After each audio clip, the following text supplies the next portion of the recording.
Hi, welcome to the Celestial Circle podcast. I'm Love. And I'm Tylin. We're two Los Angeles-based astrologers and healers. Join us each month as we explore the upcoming transits to see how they will affect you, show up in the world, and in our own personal lives. We hope that you will find guidance, understanding, and fun as you apply this wisdom to your own life. And if you'd like us to give you personalized insight, please submit any questions you have on upcoming or current transits to thecelestialcirclepodcast@gmail.com, or you can DM us on Instagram at thecelestialcirclepodcast. The circle is now open. Thanks for listening. What's up? Hello. Welcome to the circle. Yes, let's get into March. Whew, how we feeling in eclipse season? Yeah, so for context, we literally are filming this right after the Aquarius new moon eclipse in February. So yeah, it's fresh. Yeah, We're in it. It's raw. We're still in the portal as we move into March. Well, it's 18 months. Yeah. So it's going to be a minute before we're out of this. Not till next year, but... Well, eclipse season specifically. Oh, yeah. Because March is more eclipse. Yeah. Virgo Eclipse. Yeah, but this one is ending a cycle, not opening up a new one. Yeah. So that, I guess, is something to look forward to. Heavy release, too. Yeah. We'll get into it. All right. So, do you want to do the questions at the... I like our format of doing the astrology, then we do the questions, then we pull the tarot. Okay. I want to do a little differently. I just wanted to show, like, up top what we're covering in March. This is what's all going on in March. If you just need, like, a too long didn't read, what are all the transits? And then we'll go into each of the transits. Yes. So, March 2nd to April 8th, Mars will move into Pisces. It's currently in Aquarius, where we're recording this. March 3rd, we'll have a full moon lunar eclipse in Virgo. Got a lot to say on that. March 6th to March 29, we have Venus in Aries. March 10 to May 12th, we have Vesta in Pisces.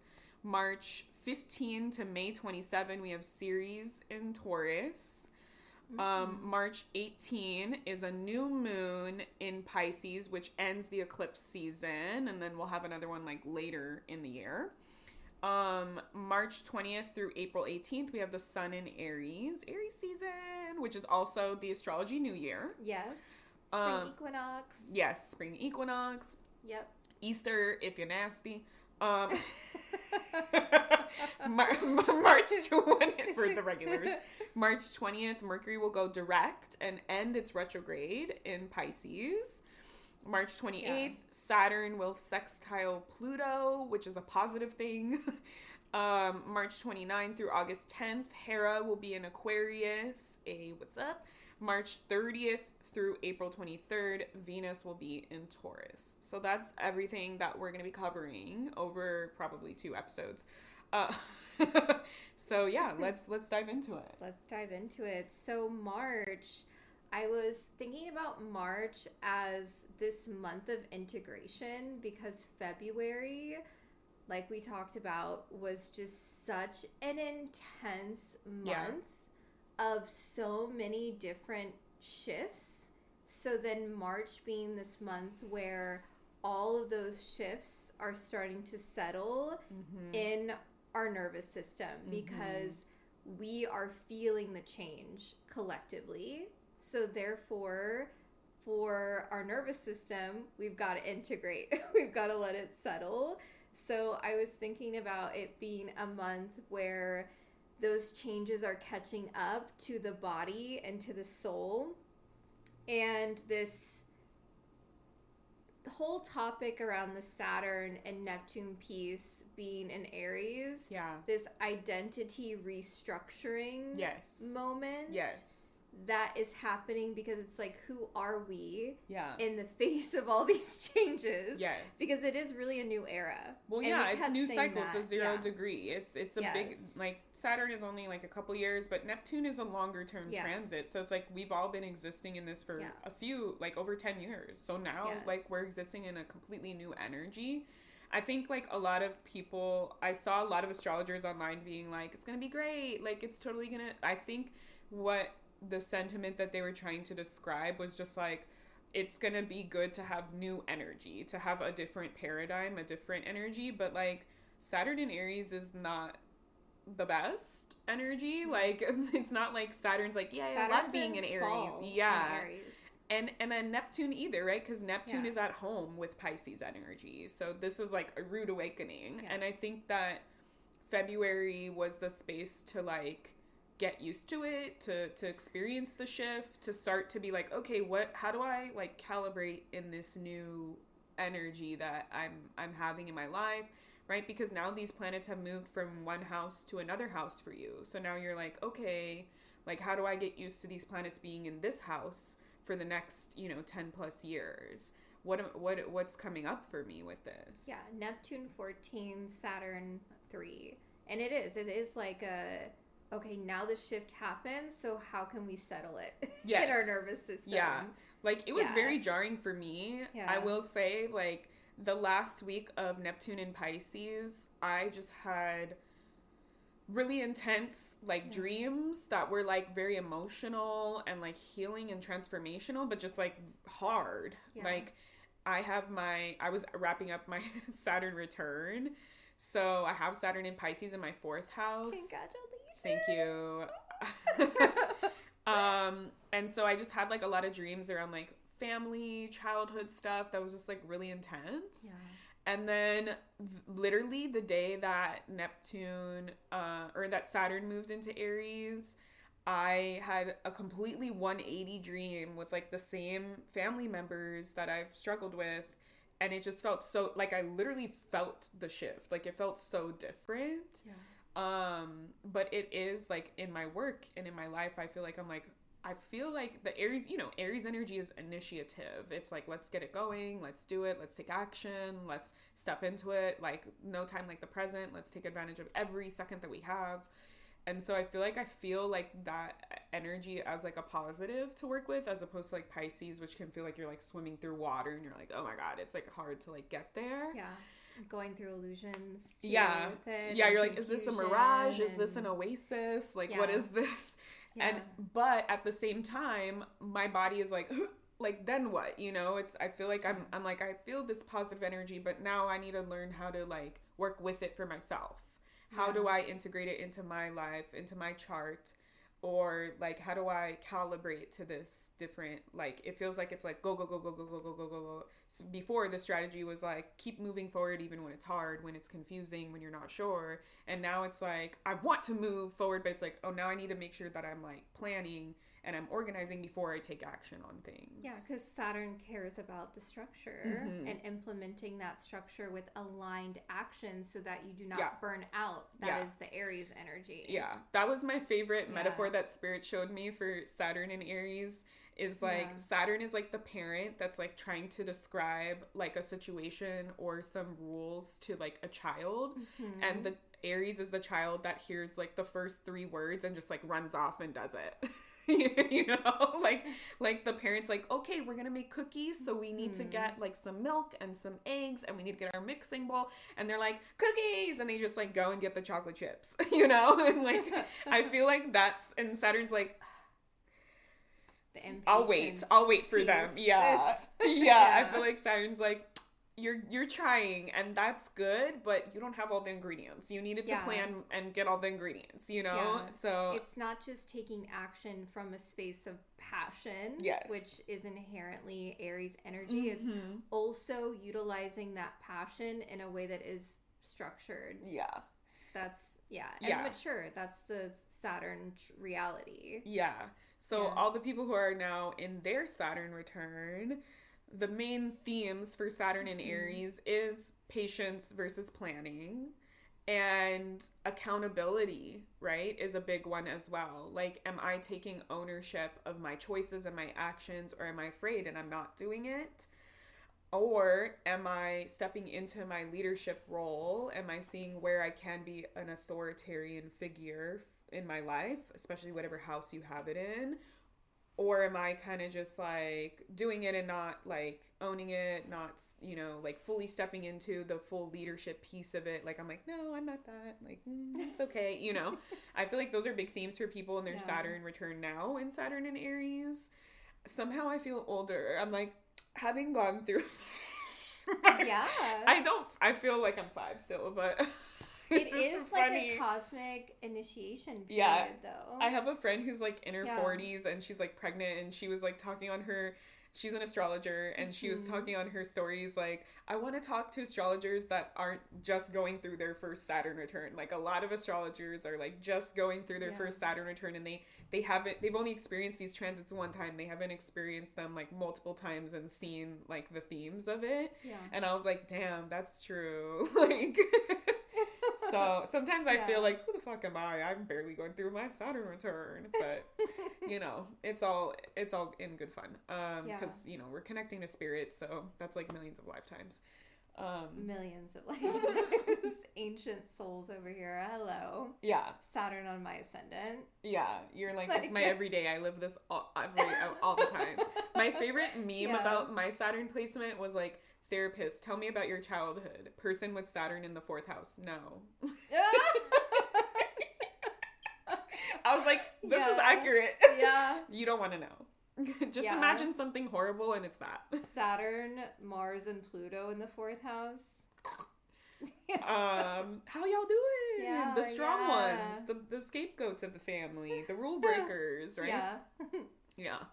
Okay, so you're saying that March is integration, an integration period. Yeah, because I totally feel the shift too. Because think about it, like, I had Neptune in my first house since I was in high school.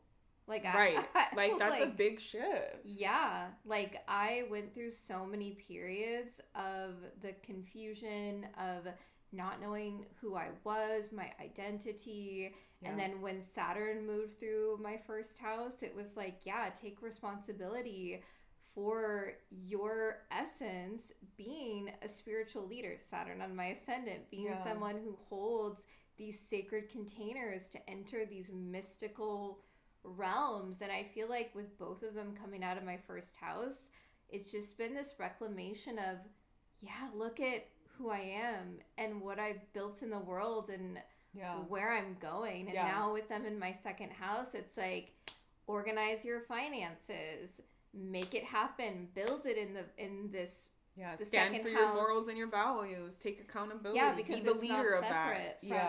My values are not separate from who I am in the world. So I definitely, I've felt that shift. And now it's like integrating it. And that's what I'm saying. We're all doing that, because wherever Saturn and Neptune were, I mean, Neptune was a way longer transit, but both of those planets, I mean, Saturn was 3 years there, right? That's also still a very long time that you had Saturn transiting through that area of life.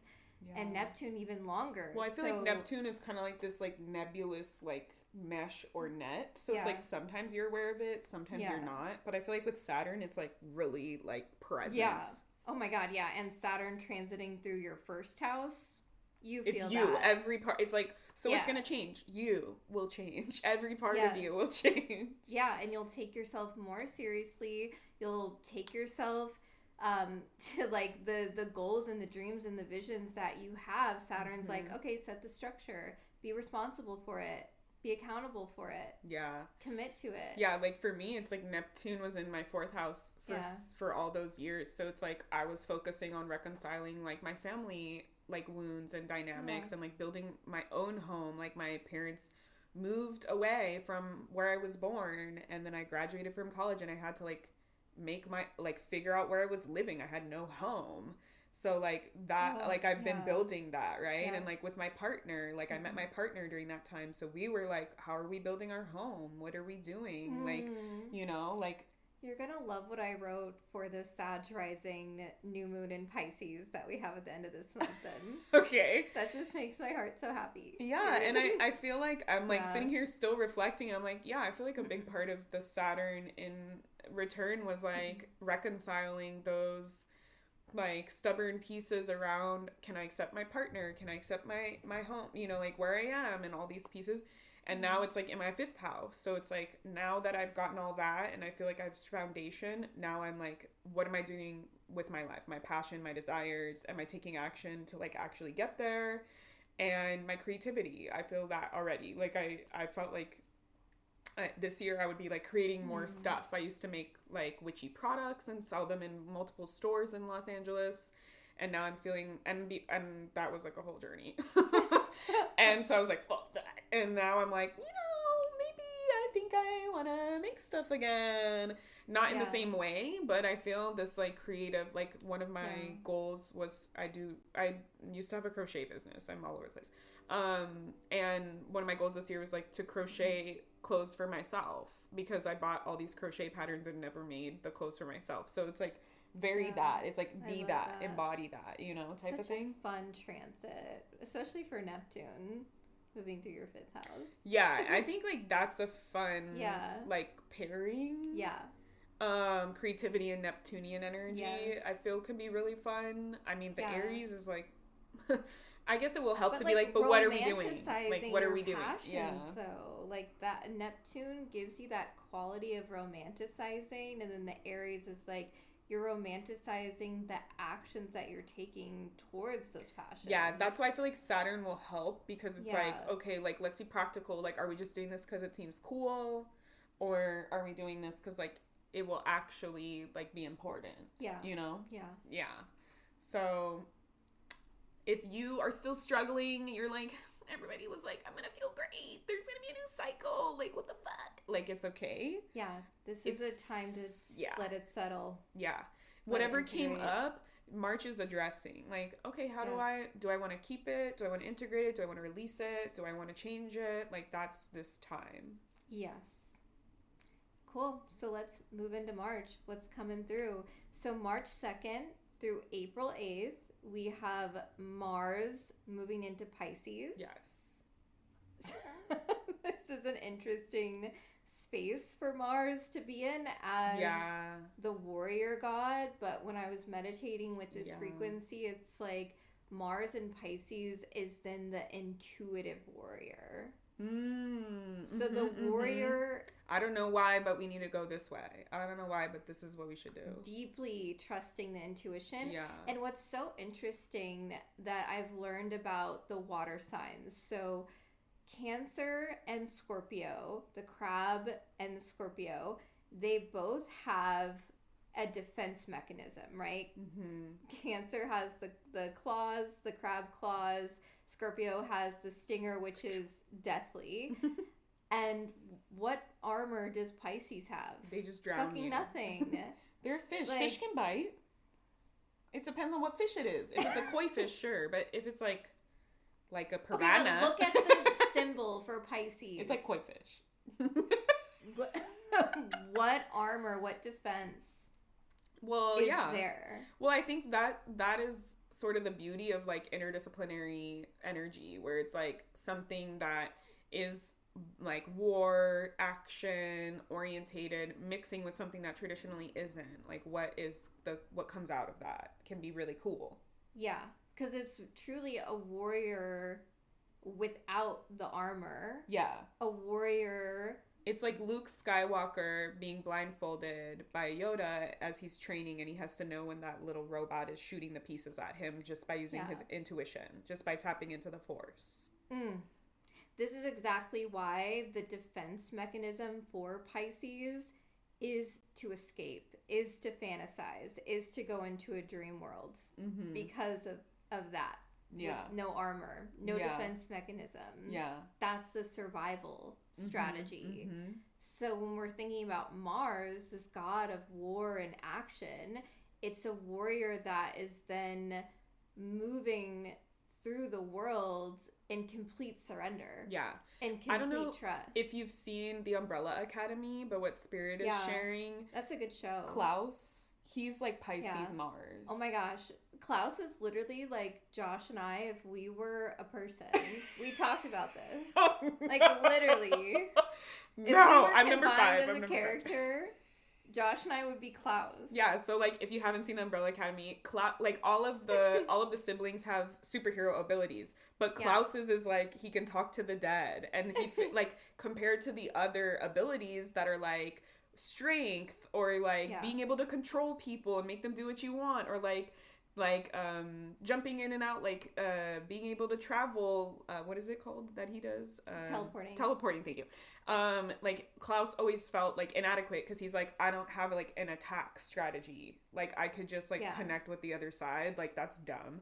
And so, but at the end he realizes how to harness that ability to bring about like some kind of attack strategy. But most of the time it's so painful for him to be connected to everything that he just self-medicates. He drinks, he does drugs, escapism, he literally creates a cult. Like that's Pisces energy as well. The delusional, the escapism. He is Pisces Mars. I'm living for this. So if you've seen Umbrella Academy, hopefully that makes sense. Yeah, it makes 100% sense. So Mars and Pisces, it brings up themes around emotional courage, spiritual activism, artistic discipline, compassion in action. Yes. And because Pisces dissolves, there's this sort of dissolving the anger patterns through the unconditional oceanic love that Pisces then brings. A lot of what I've been feeling with Pisces season is like, in the context of what's going on in the world, this idea of connectedness. We need connectedness right now. While you might be like, damn, Pisces Mars sounds horrible. We need to remember that our action is not contained in a vacuum. Our action affects and has ripple effects, butterfly effects with the world around us. And so if we move from a place of remembering like every action I make can have, what is it, the science thing? Every action has an equal or opposing reaction. It has a consequence. Yes. If I remember that and then I choose to take action in a way that like I can take ownership. I'm cool if you blame this on me because I know I did it to the best of my abilities. I know I did it with compassion, with integrity, with connection in mind. Then you're fine. You know, like I think collectively we're being reminded, well, hey, we're all in this together. Like we don't succeed without everybody. So I think this Mars and Pisces, I'm seeing a lot of art. Yes. A lot of creation, a lot of collective processing through art. Yeah, but the Martian, like what it means to take action and be disciplined in the creation of that art. Yeah. And how art in and of itself can be a protest. That's the warrior energy that Mars brings. Right. Like Banksy, how he does like the you don't know when or where or who or how, but now he has this graffiti that's an act of rebellion against whatever system. Yes. Like it's kind of that vibe where we're depicting visuals of things that we're dreaming about, things that we want. Yes. And historically, Mars and Pisces, it can coincide with peace movements, so taking the action to bring in that peace, what you were just sharing, that interconnectedness that Pisces represents. It can also be spiritual protest. It can be the vibe of an artistic revolution. And again, Pisces dissolves. It has this dissolving quality to it, so it can be dissolving the anger, dissolving conflicts, and I would love for it to bring through the ability to take action and feel in our physical body the realms of empathy. Because Pisces is so compassionate. Pisces is unconditional love. And what would that mean if collectively we feel that in our bodies, and that is how we move through the world from that space. And then the like lower octave of this that Spirit's showing me, they're showing like a crying baby. It's like the victim mentality. Ooh, like, why me? Why does this always happen to me? I'm not getting my needs met. I'm not getting what I want. Maybe I thought about taking action and it didn't immediately come, and now I'm like convincing myself something negative or it won't happen. Like, I'm seeing like this need to release or just being aware that we might be going some of these might not be like fun art, you know, like it might be like, oh, people are like not wanting to take accountability for their actions. Yeah. People are like doubling down on like this Delulu ideologies and just taking actions on their Delulu, you know, like that's also something. If people are not removing themselves from this like escapism, fantasy, victimhood, then like we're still gonna get like that extra like, because there's Mars is taking action, we're gonna see it more in our face. It's gonna be like, oh, okay, so they're like doubling down, like they're being petty, they're just ghosting me, they're not answering, they're painting a different picture than what I'm seeing, you know. 100%. I can totally see that being something that occurs, especially in the midst of what's going Pisces on in the midst of our political leaders. Yeah, it's like using that illusion for their benefit, taking advantage of that. Which is exactly what Easter is, right? Yeah. Like, and that's also what you're bringing up with Klaus and the cult vibes. It's like they're utilizing this belief system, infusing it with the spiritual principles that gets people on board with it. Yeah. Which is all based on a lie. They're painting you a really, really alluring delusion, a really alluring fantasy. Yeah. And they're asking you to accept it as true, to blindly accept it as truth, despite all of the red flags. Yeah, because Mars and Pisces is an invitation to trust your intuition again. Yeah. It's like really being anchored in your vessel and your physicality and your body as a source of intuition. Yeah, don't like yes and yourself and be like, well, that feels great if I ignore this thing and then my fantasy will come true. But it's like, well, let's look at the reality. Is that what's actually happening? Is that what you're actually feeling and seeing? If you're like actually trusting your intuition and not what you want to happen, but what you feel is the truth, and acting from that place. Yeah, 100%.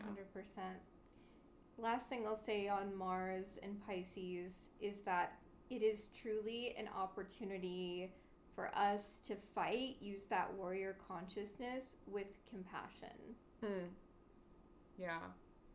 Which means we have to fight for those who can't fight for themselves. People who are experiencing genocide, deportation, concentration camps, racism, fascism, all the things, isms, right? Sexual assault survivors. Like, I'm not saying all these people can't fight for themselves, but it's about having the compassion to fight for them as well. Yeah. 100%. Okay, now we're going to move into this lunar eclipse. Okay. There's a lot here. So make sure you're sitting in the circle. Yeah, get your tea. So on March 3rd, we have a full moon lunar eclipse at 12 degrees of Virgo, which means that it is happening in the second decan of Virgo, a decan ruled by Venus and related to the 9 of Pentacles in the tarot, which is such an interesting decan because, you know, Venus, she exalts in the sign of Pisces, which we're currently in right now. I'm loving it as a Pisces rising. Yes, Venus in my first house. But it's so interesting because she exalts in, the sign of oceanic love, and then she's in fall in Virgo, which is like a single drop of the ocean water in a microscope. But yet she rules over the second decan of Virgo. Yeah. So it's really interesting. I was thinking about this eclipse being a purification portal. And this one is tied to the ones that we had in 2024. Yeah. And so this is ending that 18-month cycle. Yeah. Because we had an eclipse in Virgo in 2025 and in 2024 that were all kind of part of this same weaving, this same... I believe it was March 2024. Yeah. And then I think also around that time in 2025. Yeah. And then now we're kind of March again, right? So we're now kind of wrapping this all up. Yeah, it's ultimately a huge portal of release. So it's interesting you're tying that into a bigger cycle, because when I was feeling into this eclipse, it just felt so exhausting. Like that being the big theme of it, like this major exhausting purification energy, and bringing up, themes around health revelations, like ritual restructurings, somatic awakening and somatic themes, again, with the body and health. It feels like there might be things coming up with the Virgoan themes around healthcare, so things in the medical fields, public health organizations, and just which are non-existent in America right now. Do you mean the CDC? Well, wow. That's what I mean with eclipse season, right? Because things shift. Eclipses are intense. So, and this is a lunar eclipse. Yes. Which and on the south node too, which is we're releasing, right? So the south node is the past, where we've been, where we feel comfortable, where we've cultivated over many lifetimes. And right now, the collective, like north and south node, is in north is Pisces, south is Virgo. So having this eclipse, which a lunar eclipse, it's like the Aquarius one was a solar eclipse. So the solar eclipse is like the absence of the sun, and this one's the opposite. It's like the absence of the moon. The moon is being eclipsed. So it's like the inner peace. Like we're seeing what happens if we're not dealing with it inner, or if like we don't have those inner comforts, those inner pieces that we've been relying on for a lot of time, or using, or not even questioning, and just going and going. And now we're like being asked to kind of like, wait, what? Like, what's going on here? How do we reconcile this? How do we let go of this? Yes, 100%. That internal psyche piece, I was thinking about the release being around shedding an identity built on that Virgoan hyper responsibility. So the Virgoan, like, I've got to get it perfect. I've got to get it I'll right. do it on my own. Nobody else is going to do it as good as me. Yep. Like Virgo being a sign that relates its sense of value to being resourceful, to being useful. So this eclipse is really asking the collective then, well, who are you in the sense of your survival mechanisms, and what are you ready to release and shed and let go of, because you don't need to hold on to that version of self that feels like I need to get it right, or I need to do this in order to be useful. If it doesn't look this way, it's done. It's ruined. Yes. The perfectionism, the single linear mindedness. I keep seeing this visual from spirit of feeling like we're stretched thin. Like I'm seeing like skin that's like pulled and like translucent. Overworked. Yes. That was something that was coming through. I feel like collectively the Virgo energy has been co-opted by capitalism, right? Like capitalism loves the Virgo, right? Like they always say, like, if you have like major Virgo placements, you're your employer's favorite person, because you will do the work until it is perfect. You will sacrifice yourself so that you can have this output that feels productive, that feels correct, that feels just exactly as it, like the highest quality of the 5-star experience is Virgo, right? And I feel like they've put also like the health, piece. There's a lot of pressure on like health practitioners during this time. Like I feel like we're collectively, I just feel like Virgo energy is just like, I can't keep pushing forward. Like I can't just keep sacrificing, and I can't keep just doing it just for the goal, for the output. I need to like address like where it feels raw or wrong, is what they're saying, like on the inside. Yes. Yeah, because it really is like you can't keep pushing forward and overworking oneself just to be perfect or just to be productive or have these outcomes. Yeah. It becomes like a carrot in the stick. Like, then you never give yourself that break. You never feel like you've done enough. You never feel like it's ready, it's good enough, and you never put it out there. Yes. So I feel like that's kind of what we're releasing, is like, I feel like a lot of people are wanting, you know, our society, our culture, cancel culture, we have all these things, you know, so it's like a lot of people are scared to take action because they don't want to take the wrong action, do the wrong thing, not have the intended outcome.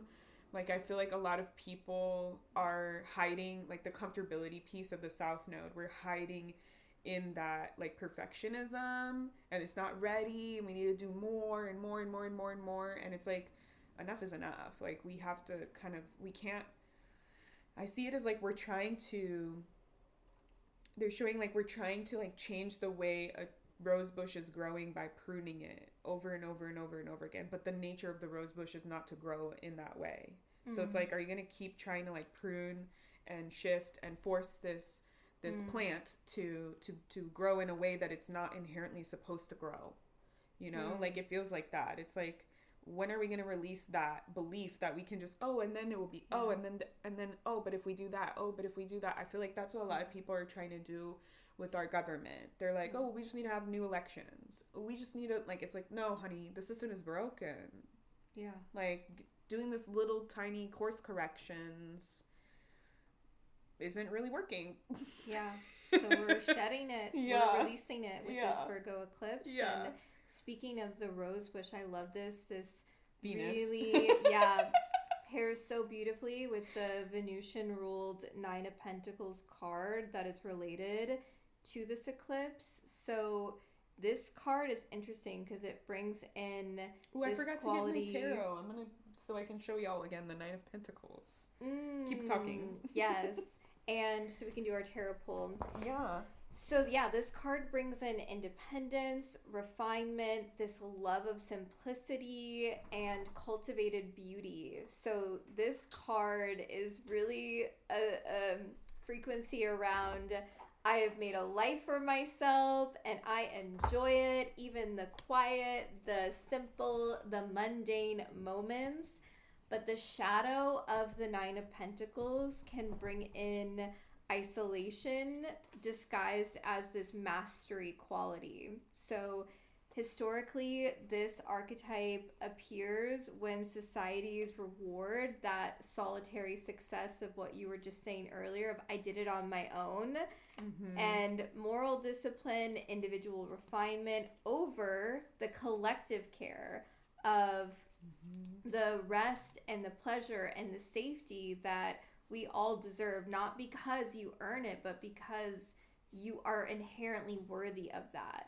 So this eclipse and the collective psyche is dissolving the fantasy that self-sufficiency is freedom. And it is revealing how independence, this is the kicker, how independence has become a trauma response. Yes, I feel that. That's the Survival visual. adaptation in a response to these unreliable systems. Yeah, because it's like now if we are like hyper independent, then we're just like, okay, well, if I'm not happy, then there's something wrong with me. And then I'm just going to be like suffering over here by myself. Yeah. When if I just look over at my neighbor, they're also going through the same suffering that you are. And like, wouldn't that be nice to have some relief to be like, oh my God, me too. You're going through this? And you can compare notes and not try and struggle through it on your own. Yes. Okay, here's the Nine of Pentacles. See, so, she's out there in the garden. That's why I said the rose bush is perfect. Yeah. It's, you know, Suit of Pentacles is earth. It's slow moving. It's material, items, possessions, earthly pieces. It's very earthly, this experience right now, this eclipse. And like the 9 is 1 away from 10. It's 1 away from abundance, from the financial freedom, whatever it is that you're building physically. So it's like, it's a really juicy moment to reflect on, to be like, maybe I have enough. Maybe I have done these things, and maybe it's just I need to shift my belief, my emotional perspective, and how I'm relating to these things. Maybe it's not that I need to keep working and working and working and working to have more. You know, that's capitalism. Oh, you have 1 vineyard? Why not 5? Why not 10 vineyards? But it's like, I have 1 vineyard and I refine that vineyard and I make the best fucking wine in the world. I don't need 10 vineyards. Yeah. I need a system that supports me and that does well and that allows everybody else to do well. I don't need to be the most. And also, like, you're not alone in maintaining and care tending to that vineyard, because when I was meditating with this eclipse, it felt like it was really clearing away this feeling of the isolation piece that is the shadow of the Nine of Pentacles, of I'll just do it myself. Yeah. Because tuning into Venusian energy, especially like Venus and Pisces energy, you know, she's tired of feeling like, oh, the luxury, the wealth is just for a select few. Yeah. Fuck that. And so also, like, her nature is to share. That's why she exalts in the sign of Pisces. And that's what I was going to say. The juxtaposition, the Pisces, the way that the sister signs balance each other out. The Virgo energy is like, if I do it myself, let's say I build my vineyard myself.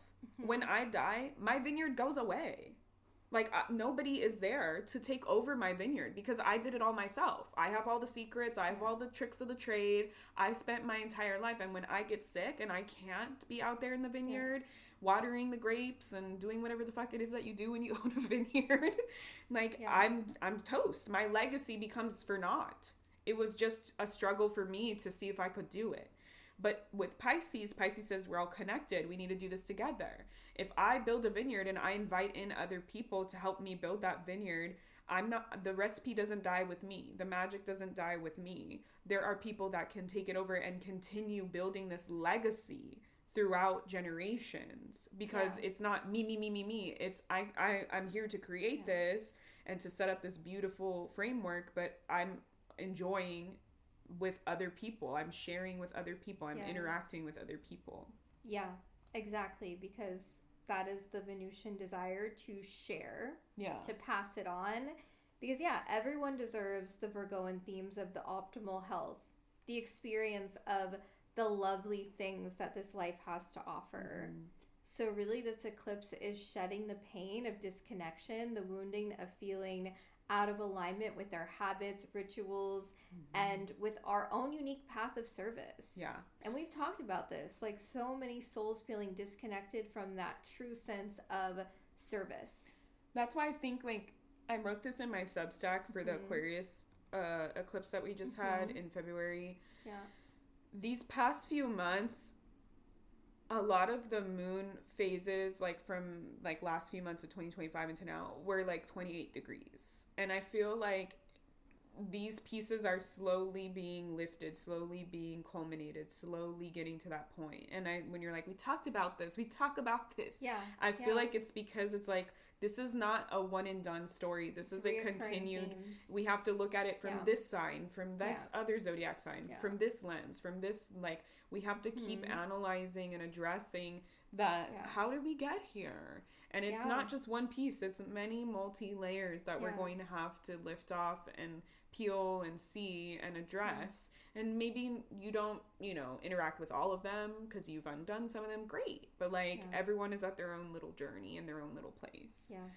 The other thing I want to say, Virgo rules the tummy, rules the digestive system, right? So y'all might be having some tummy issues, some nausea, some, like weird poops or something. And a lot of that is like, a lot of the anxiety is held in the stomach, and anger is held in the stomach as well. In the liver too. Yeah, and so like you might have anger around this. You might have a lot of anxiety or not feel grounded through this. You might be like not really hungry or really delicate. So try and eat some things that might be good for your digestive system during this time. Be a little more mindful of what you're inputting into your body. Yeah. Like, is it gonna upset your tummy? And there's inflammatory foods and things like that. Not saying you need to like change your whole diet or anything, but just kind of be more present, because it's a pentacles. It's very earthly. It's very here. So just be a little bit more mindful of your body. And like, am I just waking up and drinking coffee and then being anxious all day, and then like I'm not grounded, and maybe I need to fuel my body with something that will help me be grounded? How am I contributing to this like hamster wheel type process as well? Because I feel like as a person with ADHD who hasn't eaten anything and has only drank coffee right now, as we're recording, I'm roasting myself. I'm okay roasting myself. Like with the ADHD, it's like that tendency. Oh, I just got to get the work. Got to do the work. Like you need to feed the body. You need to take care of the body. Oh my gosh. This past year, I used to do that too. And I realized I need to eat something before I even have a sip of caffeine. Like I need to ground my body. Yeah. Before I even drink caffeine. And that has been it's very game changer. I do it sometimes. I usually do eat. I just forgot today. Yeah. Oh, ADHD.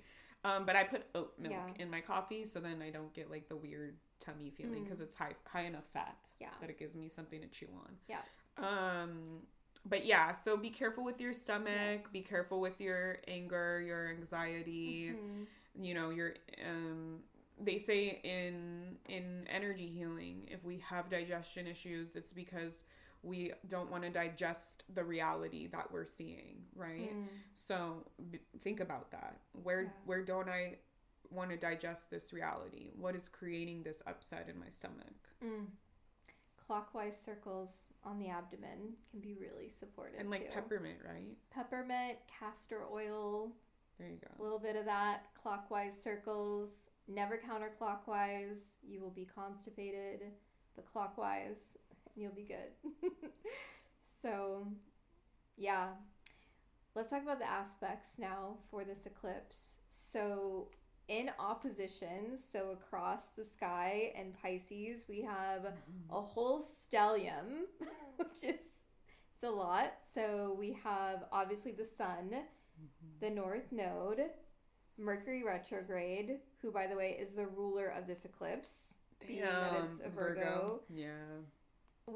So it's interesting because, the sun and the North Node are like what is orienting us towards the future. Mercury retrograde, the ruler of this eclipse, is reviewing the collective narratives. We also have Nessus here, who represents cycles of abuse and accountability.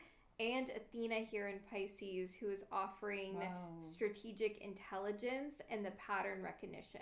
Wow, that's a lot. And also in Pisces, they're not touching this lunation, but also in Pisces, we have Mars, Venus, and Persephone. Wow. All in Pisces. A lot of Pisces energy here. Lots going on. And then Mercury retrograde in Pisces, the ruler of this eclipse. It's so interesting. I was thinking about with the shedding process that this eclipse is bringing, that with Mercury ruling over the mind and being in fall in Pisces and retrograde, this frequency of the mind dissolving its own lies, dissolving its own illusions. So collectively, we are facing stories that perhaps we told ourselves to stay functional. Yes. But they are no longer holding up. Like what we were just talking about, like the work. Yeah. Or like hiding, perfecting. All of that is being... I think, like, if you're a female body person, like the Epstein files, you're realizing, holy shit, like our whole lives, we've been force-fed this narrative to look prepubescent, to look like a little girl, to be pliable to men in the most disturbing way. Oh, Jesus. Wow. Okay. Spirit is speaking. Wow. What the fuck? Okay. Let me plug this in. Wow. That was crazy. Well, for those who are just listening, the light just they know we're talking about them because that's true. They do be attacking these motherfuckers. Yeah. Dark magic. Yeah. But we're fucking so strong. We're powerful witches, so we're gonna share this message. Yeah. After these because it's true. Yeah. Okay, there we go. I think it was the middle one. That one. Okay. Yeah. So like that might be the lies that we tell ourselves, right? Like we might be like, hey, I should be this way. That's not enough. Oh, I guess she'll try. Whether or not we were conscious of it or not, I'm not saying it's your fault at all. Yeah. It's shoved down our throat in every little piece, nook and cranny of everything, right? even down to like the fucking Carl's Jr. commercials when I was growing up with like fucking some hot chick on a car, like eating a fucking sandwich, like 1,000-calorie sandwich, looking skinny as shit. Like, there's so many parts of our existence in the patriarchy that are bullshit and ridiculous and jumping through hoops and impossible standards. Like, they market to you that cellulite is like a failing of you, that you're fat and that's why you have cellulite. When actually, if you do the research, which by the way, I have done the research, and it's really, really fucking difficult to find the scientific journals that have actually done studies on this through Google. Like, I had to go through like Google Scholar, like, to figure this out. So they've done studies, and it's literally just that female bodies, the way that their muscle structure and the way that they store fat is different than men. So they are more likely to get cellulite than men. It's not that you're fat and that you shouldn't have cellulite and you need to buy that stupid like skin rub thing that makes your cellulite go away. It's literally just how your body on a cellular level functions differently than others. You need to store more fat in your body because you need to protect your organs, your reproductive organs. You're supposed to have a layer of fat on your stomach so that you can protect your uterus. Like, it's not supposed to be flat. It's just not. You know, like, we're born with hair so that we can regulate our body temperature and so that we can not be as cold, and so that we can, you know, like, our pubic hair and our armpit hair is to trap our pheromones so that our partners can have that chemistry. Oh, I'm just attracted to them. It's the smell of your pheromones. And then we shave it. We're being told to shave it so we can look like a child, or to put a bunch of perfumes and deodorants over it. It's just like weird stuff like that that we've always been told, you know, and the list, I could literally write like an encyclopedia of the rules that men make female bodies jump through. Yeah. So I feel like it's like those types of topics and things where it's like, maybe it's not like, oh, well, I'm lying to myself and I'm ridiculous, but maybe it's like, okay, I was fed this lie my whole life, and like it's dissolving. It maybe it just needs to, like, I stopped shaving because all of those things, like, they promote a system where people do not trust their own intuition because they're being fed this thing as normalized. You feel like from the get that your body is bad. Yep. And it's like, no, like, you should feel like your body is in relationship with you and you can listen to that intuition. Yes. Yeah. So that is what this eclipse is bringing up. Like, Mercury retrograde in Pisces is asking the collective to trust your intuition, because it's wild, these lies that are being fed and the brainwashing that is happening. Yeah. Like, and again, it's not your fault. Like, I get it, you know, like, if you were raised in this, you were told this every single day, like, that's going to be a lot to reconcile with. Yeah. And speaking of all of that, Nessus here, I was meditating with Nessus, bringing the end, the release, the shedding to cycles that justify harm, to cycles of abuse, because that is what Nessus represents. So opposite the Virgo moon, there's this exposing of the exploitation, the abuse that is like justified as duty and care, and a release of the moral superiority and systems that benefit from all of us over-functioning, over-producing. Jinx is like, let me see what you got there. The psyche is like, I'm no longer willing to accept this justification because it was never justified in the first place. Yeah, it was just something you had to tell your brain, just accept this. And then the more you teach your brain to just accept those things, the harder it is to listen to the intuition, to like be in tune with reality and to make changes in reality. Yeah. Your brain is like, oh, I can just accept that. I can just keep making more exceptions to reality. Yep. And Athena is going to be really supportive for that exact thing because she's offering the strategy and especially strategic compassion. So I was thinking about how Athena in Pisces, it's not like the warrior with the sword, right, and the shield. It's more so the warrior that is dissolving the illusions. So she's helping the collective see the pattern and heal through our connection to our intuition, to spirituality, to creativity. It's more about Athena in Pisces is like the woman that organizes a class that teaches you how to defend yourself, that teaches you how to empower yourself. Yep. And we need that right now. We need that strategy. This lunation is also in a sextile to Jupiter retrograde in Cancer. So I was thinking about this opening the ancestral memory, the emotional lineage, It's magnetic, the forgotten ways of belonging, and like the deeper energy around nourishment. That gave me chills, the forgotten ways of belonging. Yeah. And because of what we were just talking about with the Nine of Pentacles and the shadow of the isolation of I'll just do it myself, right? It's like in a society where like we don't have to do that ever. Exactly. Imagine that. Like, you just don't have to. There's someone that can handle that in your community. Yeah. Exactly. I wrote, like, historically, this is exactly why Jupiter exalts in Cancer, because it speaks to the pre-capitalistic values of communal care, of having spaces where we share and where we are emotionally taking care of one another. Like village kind of vibes. Yes. Like humans, it's funny because like Jupiter exalts in this, but I have a bone to pick with Pluto and Sag, because I feel like that's like where the internet took off, and that's where like everyone was just like, and we don't need these systems anymore. You know, like there used to be more physical spaces and places to like plug in, and then with the internet, I feel like humans have not actually done the deep thinking of realizing how harmful it would be to get rid of all of these systems, these physical systems and these old ways of living, because it's only like 20 years ago that this happened. So it's so new for humans to exist this way, in this isolation, in this disconnectedness that's like masquerading as like ultimate connection. It's like, yeah, sure, I could email someone in China, but like, what does that have to do with anything, you know? Like, just because I can talk to someone in China doesn't mean like my community is getting better.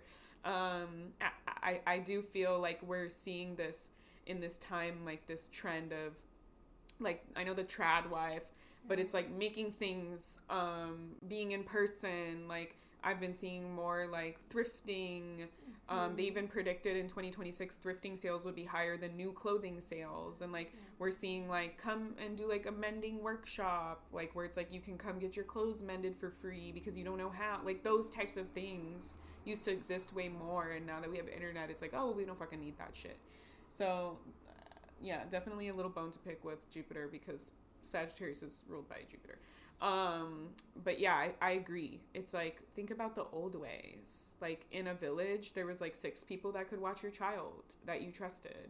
And like, there's a person that cooks, and there's a person that makes like medicine, and there's a, you know, like, well, literally our body, our nervous system is wired for that connection. Yeah.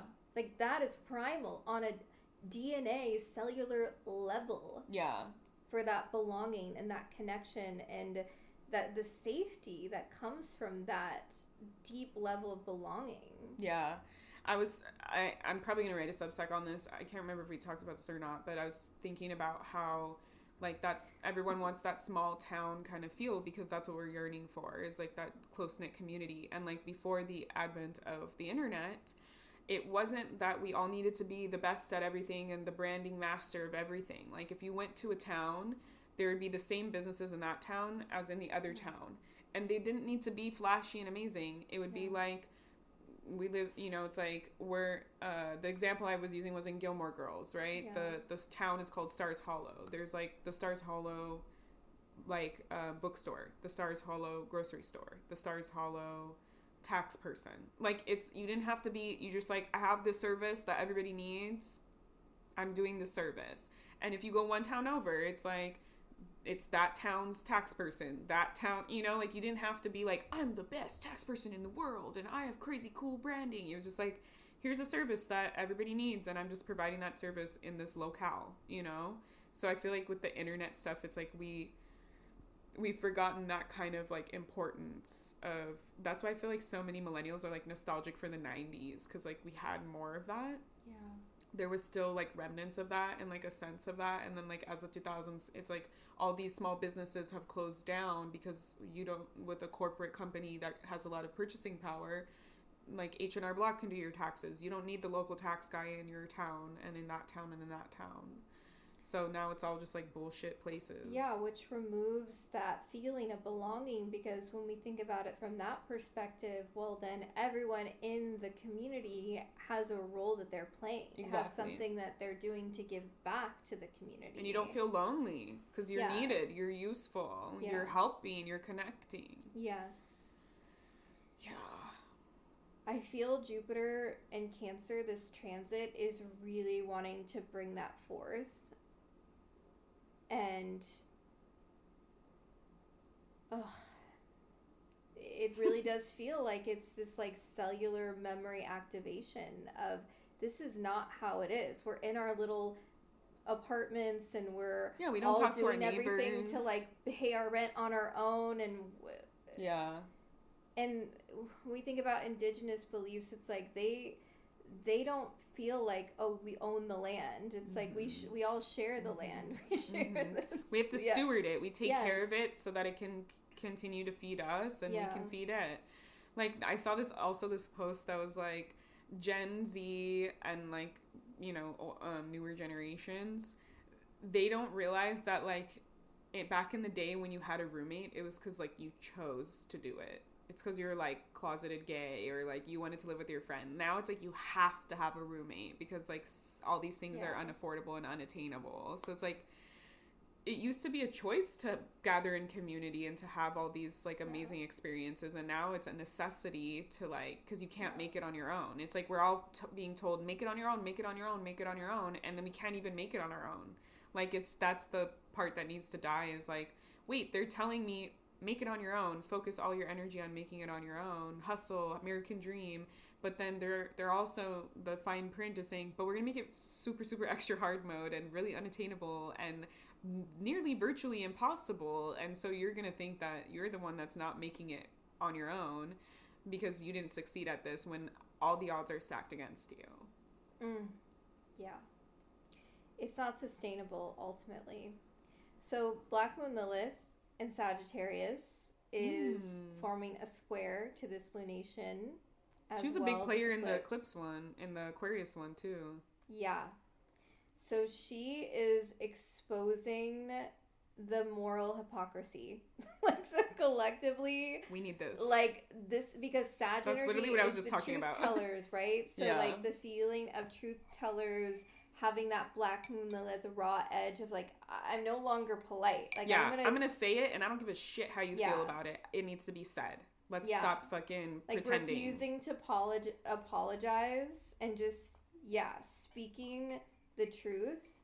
Yeah, that's beautiful. Yeah, Lilith is, when I was feeling into Lilith and teaching the truth. It feels like she was saying like truths are not universal laws, because again, what is this society doing in the government? Wow. They're trying to make these things feel as if we can't trust our own intuition and combat against them. Like, what do you mean I'm in the files? What? My name's in here 3,000 times, but I'm innocent. Like, what? Well, like even worse than that, they, I forgot what website it was. It was a government website that I was reading about. Sorry, I'm not a details person in human design. They literally changed Harriet Tubman's history on this government website to say that she was basically doing the opposite of what she was doing. They said that she kidnapped Black people from their homes and took them to the north. It literally says that on a government website right now.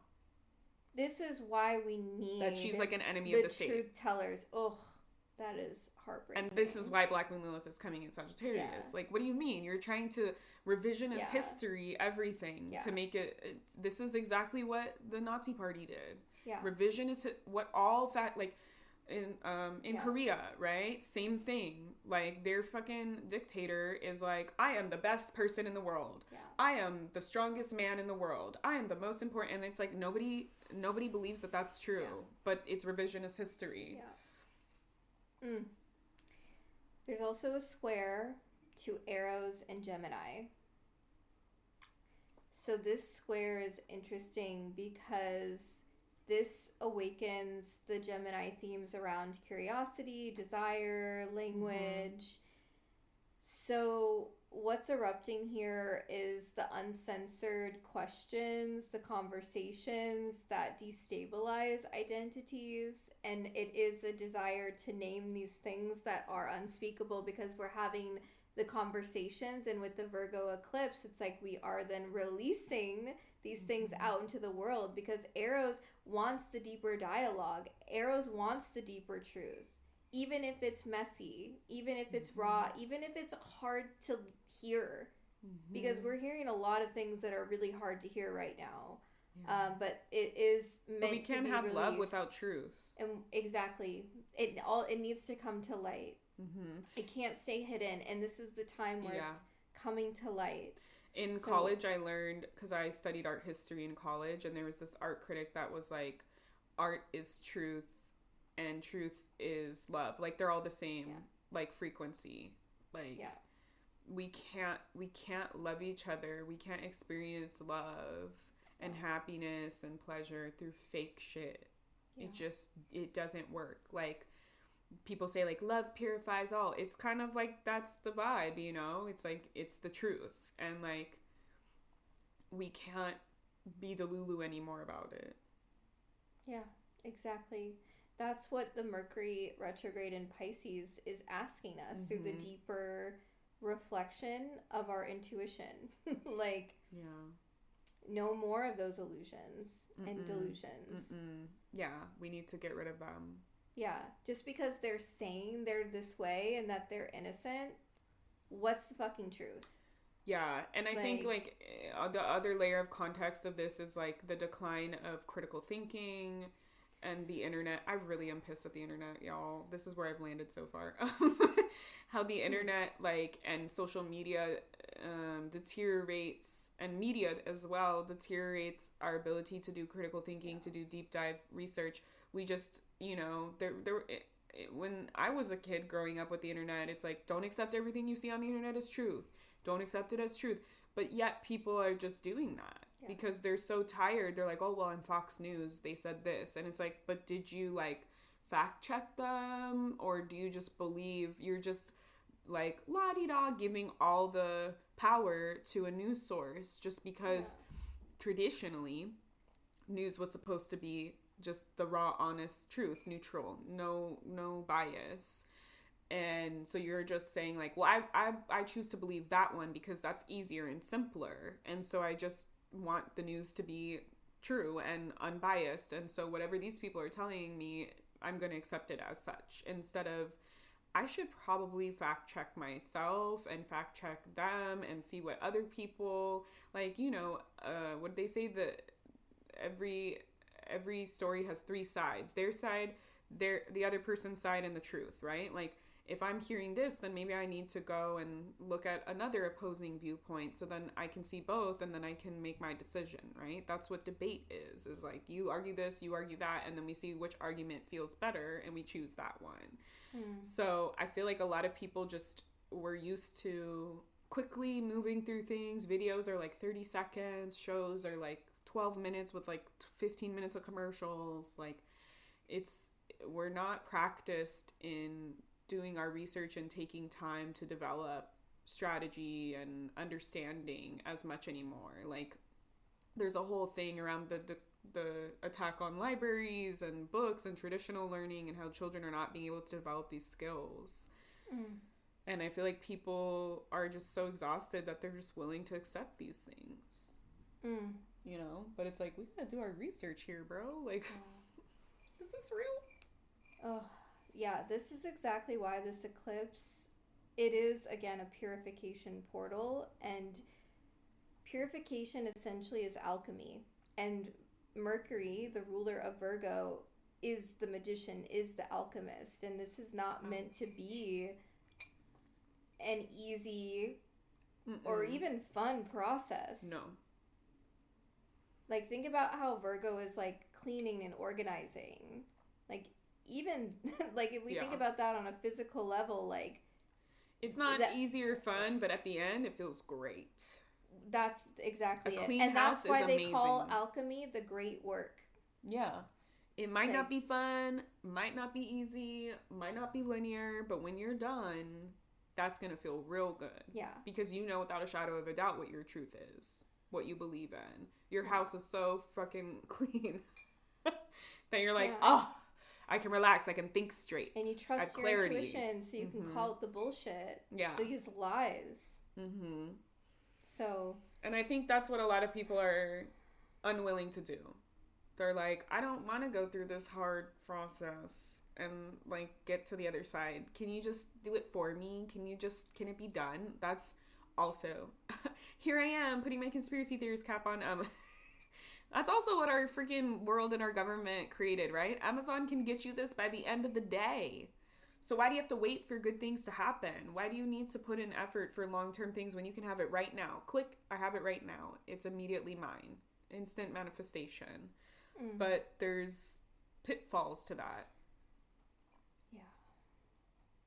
So let's talk about each of the rising signs now for this eclipse. Let's just rock and roll through these. So Aries rising. This Virgo eclipse is releasing over-functioning as a part of one's identity. So being the strong one by default, even though your rising sign is the sign of the warrior. And this is because this eclipse is falling in your 6th house, the house of labor, health, and daily devotion. So you are shedding a version of yourself that equates worth with productivity or crisis management. So let your body, trusting your body, lead before your will. I'm seeing like stretching and like massaging like the temples of your head, because like Aries is the head, and like that's the house of Virgo, so it's like we just need to like relax our body a little more. Yes, resting, tending to your nervous system, the way that maybe you tend to everyone else's needs, tend to yourself. Really Aries energy because of that strong warrior frequency. I was meditating with the quality of the healing process, because again, this lunation is happening in your 6th house, the house of healing. Healing beginning when you stop proving like what you can endure. It's just be with yourself. Yeah, be maybe with what your body needs. Like, can I develop a new routine that helps me give my body what it needs, but not with the belief that I'm weak? Yes. Right? That it's like, I just need to do this because, like, my bar is reaching empty and I just need to make sure my bar is at maximum the whole time. It doesn't mean that I'm weak and I can't sustain it. Like, just because I could do this thing at 20% energy level, battery level, doesn't mean I have to. Yeah. Like, why wouldn't I set myself up for success by, like, recharging my bar full and then doing the thing? Yes. Taurus rising.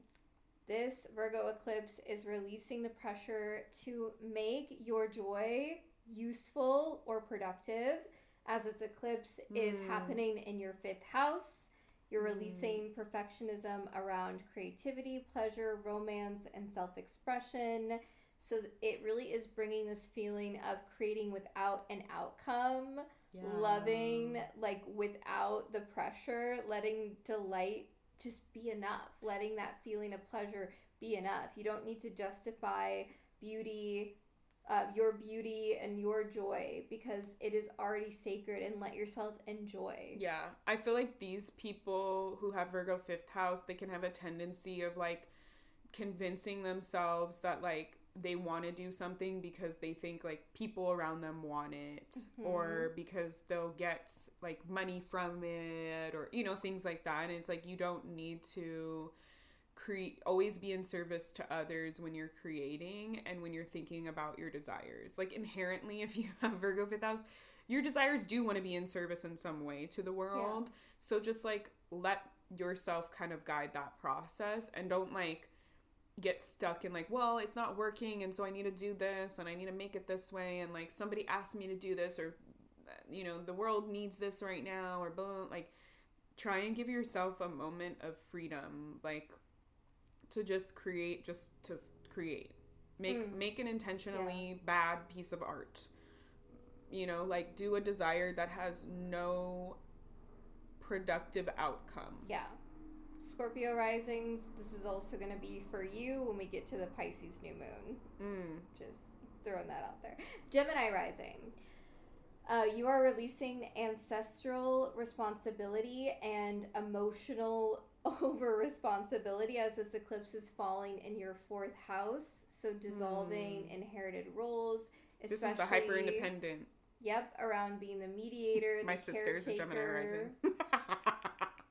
Or emotional translator within family systems. That's awesome. So you are allowed to step out of those old family scripts and let the home within you soften. So the feeling of like safety no longer requiring that hypervigilance. Yeah. Hyper observation. Release that, let that go, Gemini rising. I've been releasing the hypervigilance because I have that from my upbringing, and I've noticed like the initial like subconscious feeling or response to this is like, oh my god, I'm not picking up on every little thing. Some of these parts of the conversation or things in my environment are slipping through my fingers, and I'm not like so on the ball. And I feel like that's maybe how it will feel as you like detox and unlearn this, is like, oh, well, I didn't pick up on the fact that like this thing was messy, or like I didn't pick up on the fact that like they were upset about this, and like, oh my god, there's something wrong with me, I should have known that. And it's like, actually normal people don't do that. Yeah. Like people who don't have the burden of hypervigilance and hyperproductivity and hyperindependence like don't actually like they just like do them, and that's it. And then when they like see the mess, then they clean it up. They're not like seeing every single mess, all of them, like 100% 360 eagle view all the time. So it's like, remind yourself that like you don't have to do that. You don't have to live your life that way. Yes. Cancer rising, you too are releasing that hypervigilance, but this is going to be in your mental energy, the communication, as this eclipse is activating your 3rd house. So releasing any need to over-explain, anticipate reactions, or to be palpable, to be understood. Yes. So this is a portal of deeper feeling and the ability to express those deeper truths. So, and I also was thinking too about communication being both how you are sharing and expressing, but it's also how you are intaking information in the silence piece and allowing silence to be a sanctuary. So trusting that what needs to be said and the timing of when it needs to be said will rise within you naturally. So it's a beautiful portal of release within the realms of communication, expression.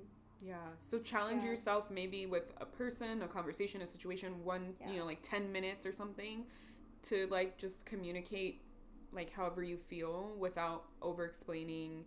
Like, I know like because of the environment I grew up in, like I would have the thought and then be like, ooh, and I would like pre-edit myself, and then I'd be like, okay, so I'm not gonna say anything, and it's like,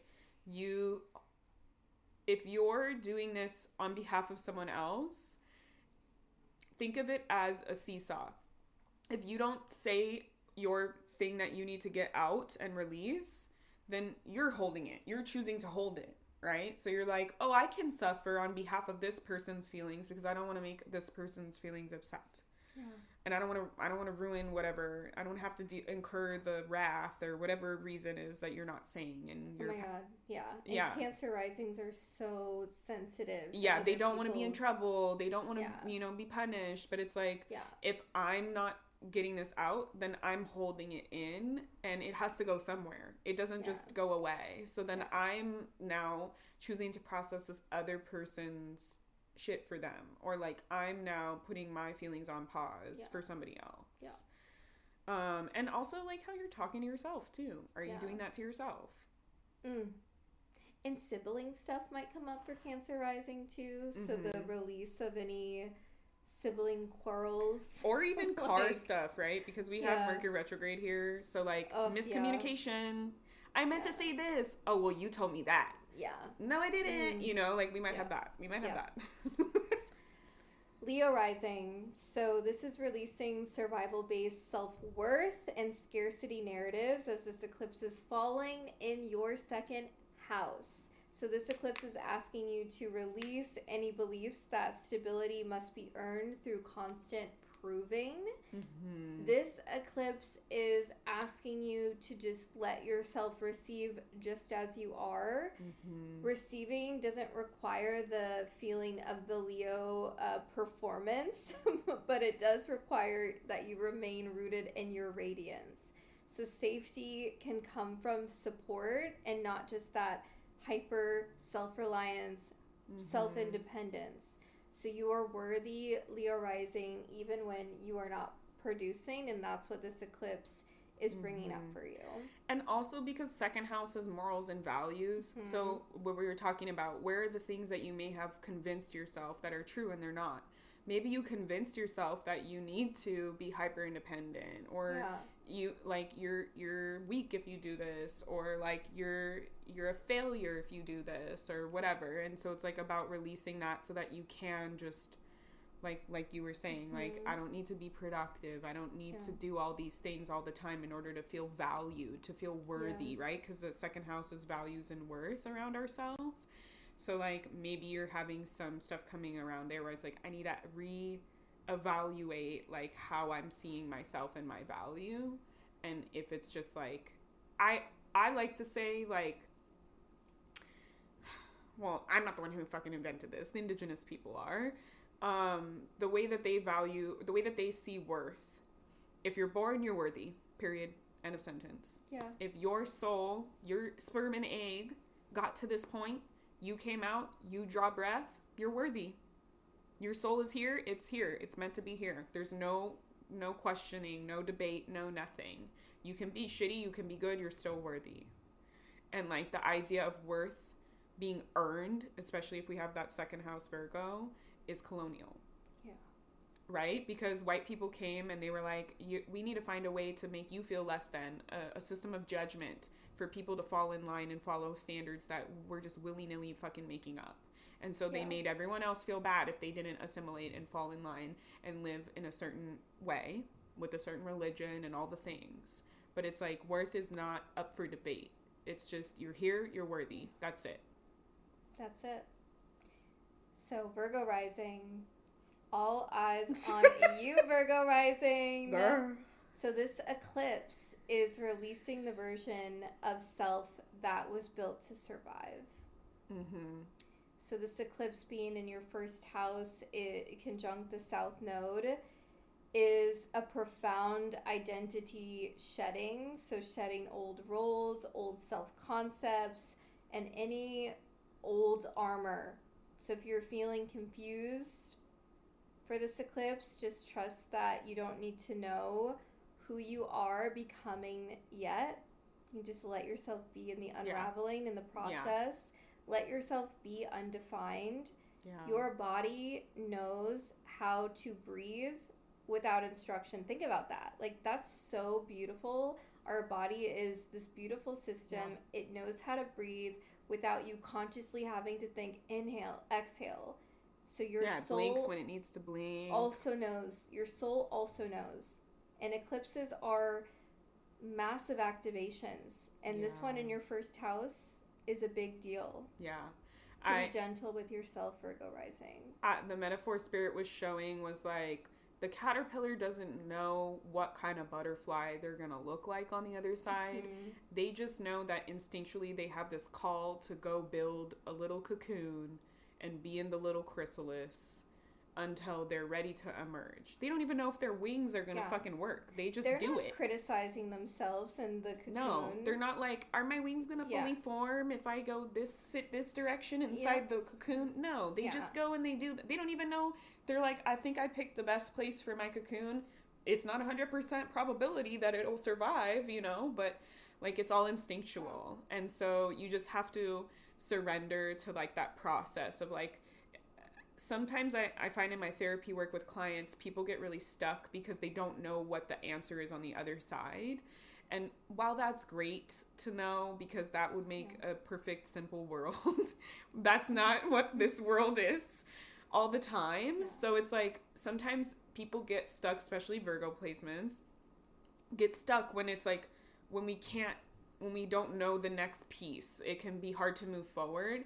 And so what can help is to realign the question. Maybe we're asking the wrong questions, right? So like I help, a lot of people, like even in psychic readings and stuff, they're like, well, what career should I have? I don't know what career to have. So how do I know how to move forward? And I'm like, well, do you know what you don't want?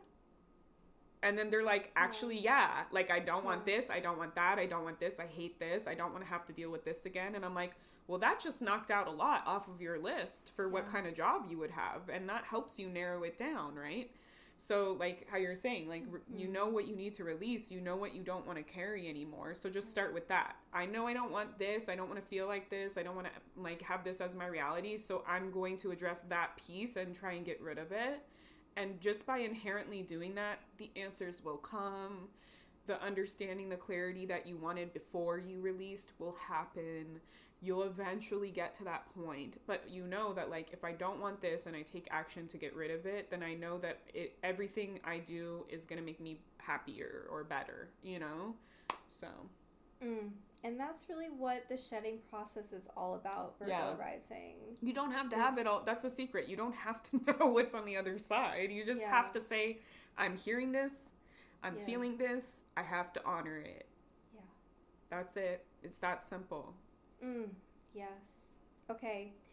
Libra rising. Libra rising, this Virgo eclipse, you are releasing any lingering unconscious guilt or self-denial as this eclipse is in your 12th house, clearing karmic residue, any past life service vows, and invisible burdens. So this eclipse invites you into solitude, rest, meditation, sleep, dreaming. Yes. You are not meant to carry what was never yours to begin with. So this eclipse is inviting you into that portal of understanding what is yours through the solitude, so that you can be aware of it and shed it, let it go, release it.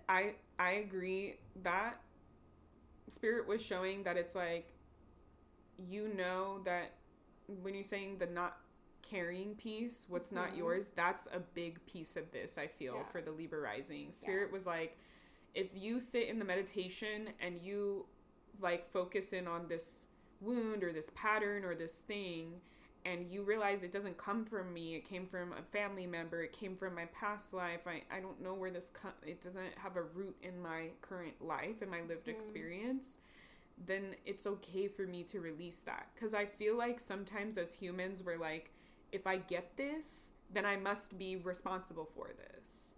And it's like, maybe you're not. Maybe that's not yours. Maybe you don't need to keep entertaining that and to keep bringing it with you every step of the way, Especially for Libra rising, because the soul can be other focused, relationship oriented. Oh, I can take on so-and-so's burdens and feelings, because that way everybody's happy and I can suffer and I know I'm strong enough to suffer and nobody's upset. That's Libra wants harmony, but it's like it's okay to also be like, I don't want this in my dynamic, but I also can't take care of this either. Yes. Here, I release it. Release what's not in your control. Yep, let it go. Scorpio rising. Okay, Scorpio rising, this Virgo eclipse, you are releasing obligation-based friendships and community roles, as this eclipse is in your 11th house. So you are releasing dynamics where you felt responsible for holding groups together or carrying collective weight. This eclipse is your invitation to choose resonance over loyalty. So you don't need to save the community. You only need to just belong where that reciprocity, where that resonance exists for you. Especially being Scorpio rising, because, the fixed water, the water molecules merging together, that is what your soul is desiring, that emotional merging. Yeah. So, shared intimacy. I feel like Scorpio risings will get a lot of like intuitive knowings, and then they think maybe they need to act on them. And it's like, maybe you just have that gift of the intuitive knowing to know how, and then like just take that in and decide how you want to like, how you're saying, like looking for the resonance and the depth. So it's like, just because I sense that there's like this issue doesn't mean I need to solve it. Then I can just decide like how I want to interact with the issue. Yes. Sag rising, ready for you? No. So this Virgo eclipse is releasing any public over-functioning. So this eclipse is illuminating your 10th house, dissolving any outdated career identities and any external expectations. So this eclipse is really an invitation to allow your calling, your soul's calling, to evolve, because success, it doesn't need to look impressive. It just needs to feel sustainable and true to the depths of your soul. So this eclipse is, a shedding process in the 10th house of recognition and career, and an invitation if you do need to change direction. Yeah, I feel like sometimes when you're a teacher, people will be like, can you do this for me? Can you do that for me? Can you do this for me? Just because you can. Yeah. And I think like you can get caught up in like all of these identities or all of these questions or all of these polls. And that's something like I've had to address a lot being a business owner, is like, oh, well, one person asked me to do this, so like, should I, And I think when you're creating and when you're thinking about your legacy or your career, you have to think about like, what do I want to bring into this world? What can I fully back and fully stand behind? And especially because if you have Virgo 10th house, like you're here to heal, to correct, to do something in the world, right? And like if you're just forcing yourself to do that in that, industry or whatever, but you're not actually feeling connected to it, it's not going to get you that impact or that growth or expansion, or you're just going to feel like you never succeeded. It's not happy if I succeeded because I just did it because people wanted me to. And I also feel like having the Virgo 10th house, there can be a lot of ideas, a lot of things that you maybe want to do, a lot of maybe sometimes, psychically we get ideas and we think like, oh my God, I need to do this. But maybe you just tapped into the idea and that's cool. You still have to decide. Everything that we teach with intuition and spirituality, or at least that I teach, is like, just because that idea pops in your mind, you still have to filter it through yourself, your own intuition, your own internal compass, your own authority in human design, and decide, does my body want to do this? Am I excited by this? Is my heart lit up by this? Is my mind curious about this? Or is it just because I feel like I should? Yeah, 100%. Capricorn rising. So this Virgo eclipse is releasing any rigid belief systems and any inherited philosophies.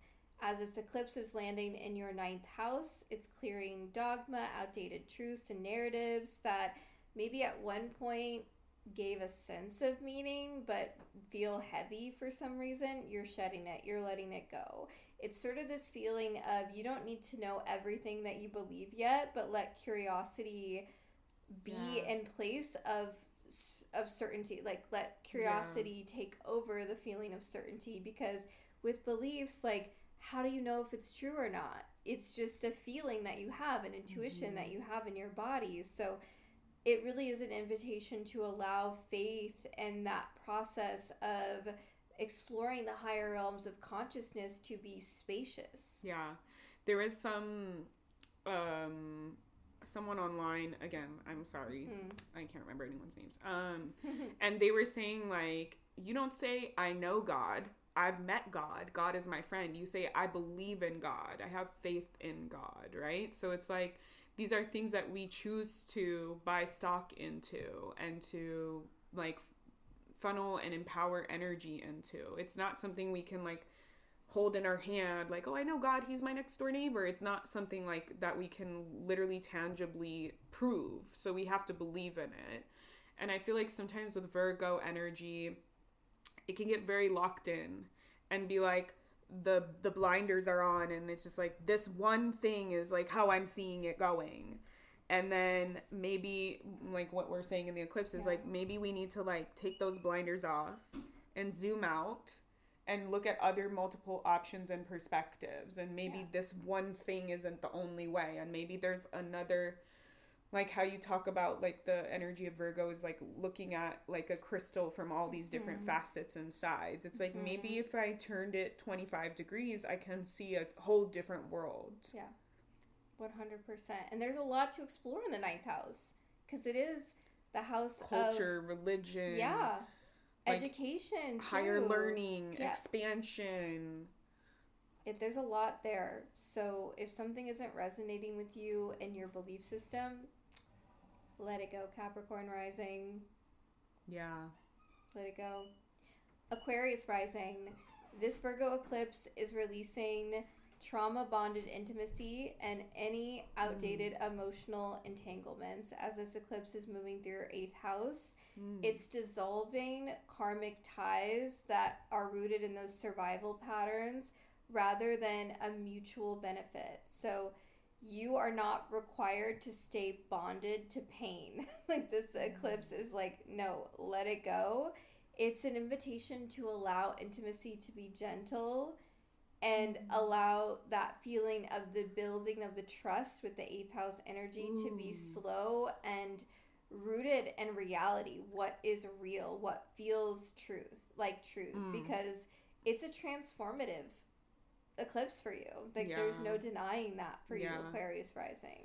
Yeah, I feel like you could maybe learn from like talking to people with Scorpio placements. Like how you're saying, like real true connection doesn't need to be pain. It doesn't need to be like this, like that feels like the most intense, so therefore people think it's the strongest, right? It's like I have to keep being in this suffering intensity, otherwise it's not real. And that's a trauma bond. Yeah, and that's like sort of Scorpio loves like deep connection with people and can sometimes like go to the like extreme depths.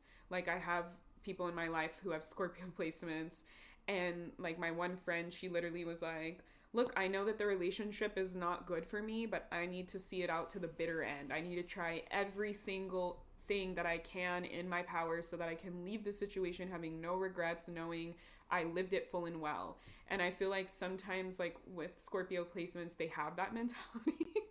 And probably they're willing to let it die. Yeah, and like these people can maybe help you in realizing like that connection might feel like we're close and we have closeness, but it might not be the healthiest or actually the realest connection, right? Because if we have a trauma bond, that's the only point of connection that we have. And the truth is, Aquarius rising, you just had an eclipse in your 1st house. You just had this and you have Pluto here. Shedding. Exactly. You're in a transformation portal. Yeah, period. It's just going to be like extra intense for you, this lunation. Yeah. So like give yourself a break. Like maybe what are different ways, different types of relationship bonds that you can like explore through media, through stories, through family, like what are different other ways. And I think something that I've had to reconcile, because I have an 8th house sun and Scorpio North Node, I feel like if relationships are not super depth in that trauma bonded way, I had this belief that like then they're not real and they're not meaningful. And then I had to realize like, oh, I think normal people just don't have this level of depth maybe in their relationships, and it's okay. What if that's okay? Like, can I be okay being in this other energy that doesn't feel as deep? And like as I spend more time in it, maybe it feels better, you know? Like maybe there's something I can learn from this dynamic. Yeah, 100%. All right, Pisces rising. Hello, fellow Pisces risings. This eclipse is releasing projection and any savior dynamics in relationships, as this eclipse is activating our 7th house. So it's helping us release partnerships where Maybe we've carried emotional, spiritual, or logistic weight. So this eclipse for us is an invitation to let relationships meet us where we are at, not where we rescue and try to save. So this is allowing mutual benefit to be our devotion. Yeah. It's like you don't have to run into the fire is kind of what Spirit is saying. Yeah. Like, you don't have to be the one to solve it, to fix it. Like, you don't, just because someone is putting you in this dynamic, in this archetype, doesn't mean you have to accept it. Someone can be like, oh, well, but you're the one that always solves my problems for me, so why don't you solve my problems now? Yeah. You can be like, well, I just don't have the capacity to solve your problems right now. I'm sorry. Yeah. Like, I can't take up that role. I can't be that person all the time for you. And I can't be perfect in how I show up for you. It's okay to feel like you're letting someone down is what it's going to feel like, you know, that people-pleasing piece. Because Pisces has no boundaries. Pisces is oceanic consciousness. Yeah. Yeah. So being a Pisces rising, it is a difficult thing to set those boundaries. I also feel like on the flip side, Pisces risings can be the one that's like, well, I can see this and I'm going to nitpick and point out all the pieces of what's wrong. It's like, maybe your friend doesn't need that. Yeah. Maybe your friend doesn't want that right now. Like, you don't have to solve all their problems. Like, Virgo is a problem solver. So, like, you don't always have to be the problem solver in relationships. Yes. You can just, like, listen. Yeah. And just hold space for someone. You can be, someone can hold space for you.